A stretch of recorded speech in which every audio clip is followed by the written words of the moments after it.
Peace and love, everybody. It's the one and only King Nomad _44 on Instagram. Currently live in Kigali, Rwanda. And today I have a very special guest here today. I have a Master Architect businessman here in Rwanda, but he's actually from Ghana, and he's been doing this thing for a while. I'd like to introduce you to Emmanuel. Hi everyone, nice meeting you. Yeah. It's really a pleasure. I hope we have a good time today. Yeah. With the big bosses here. Definitely, yeah. One thing about Emmanuel is that you do like architect, but you do like a high-tech kind of architect.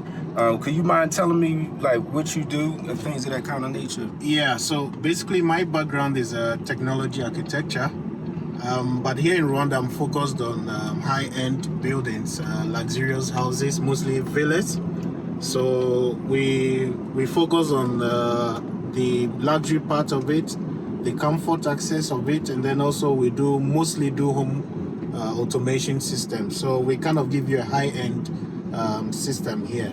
We have very selective clients, so it's like we don't build for everybody. Just an example we want to set up because Rwanda, as you see, the terrain is really good to have places like Beverly Hills in the US. So yeah, that's what we do. We do high-end projects here, design and build.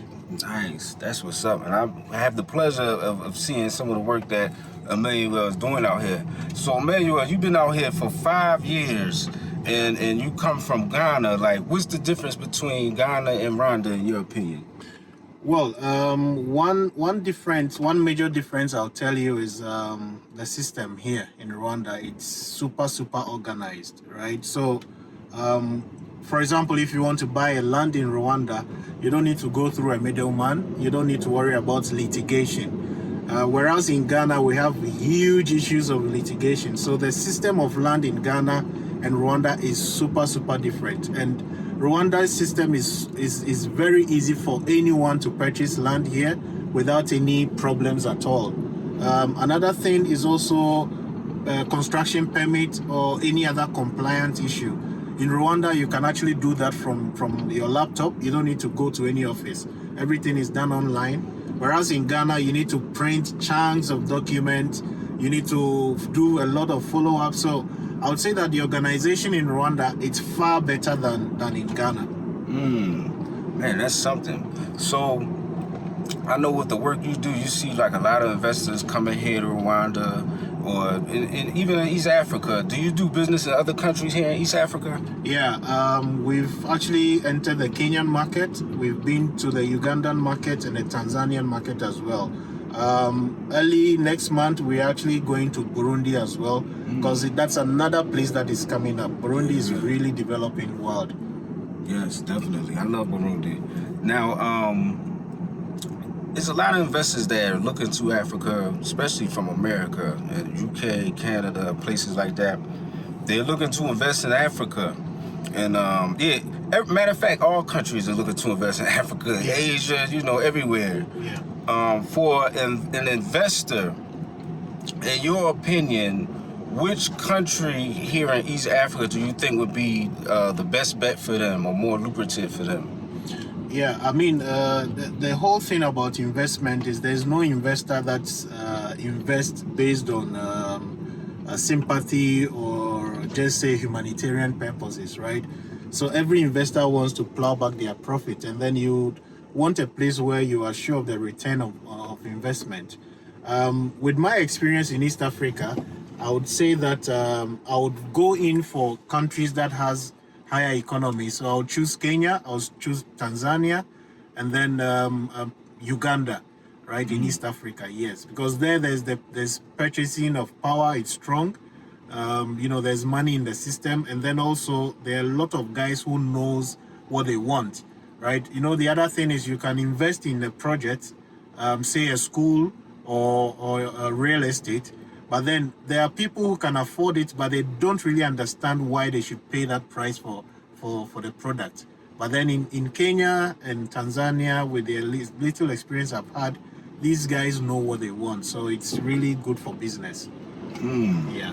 Man, that's excellent. So out here, I've noticed since I've been here, there's this past month, I've noticed a lot of people are actually like picking up and leaving Rwanda. You know, there's a lot of people coming and now a lot of them are leaving. Like, what do you think is the reason for like people who want to live here or investors? Why do you think some people are leaving Rwanda? Yeah, the whole problem that I see from my perspective is that there's a miscommunication or misunderstanding between the investor and then the end user, I would say the third party they come to meet. So most of the investors get frustrated because one, they don't really get the help that they need, you know, when with their investment.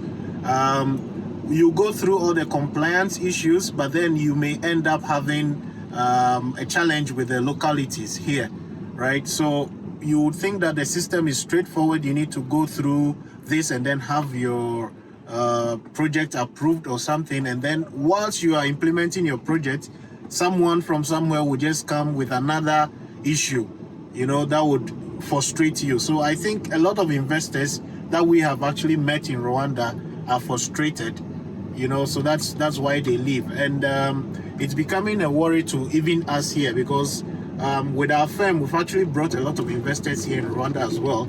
And then, you know, most of the investments never end up seeing the day of light. So I think it's an issue between the localities or the authorities that are in charge of checking what the investors are doing. For example, when you get your investment certificate, you know, the institution is supposed to follow up and check and see if you're really doing the investment, right? But then you don't get any follow-up. We had an investment going on here, a real estate project. We're building about 40 homes. They were all self-sustaining. So we were producing electricity, we're producing clean water, we're producing waste treatment system, and also gas from the same project. Now, when we commenced with the project, we had one call from RDB from a gentleman that says he was our relationship officer. And it took him 2 years to get back to us again. And within that 2 years, our project was already stalled. The project stopped, right?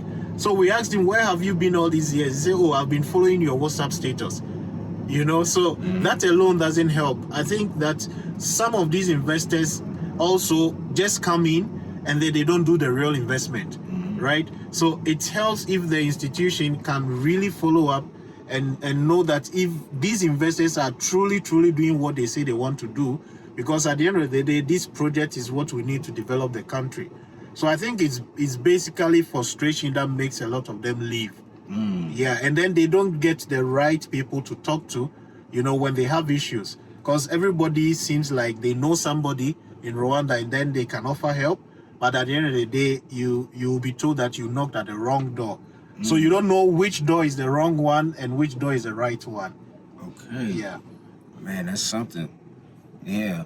So would you say that Rwanda is a good country to invest in right now? Yes, the opportunities that we have here, Rwanda is still the best across East Africa. And the reason I say this is, you know, this place, you are sure that your money is safe, right?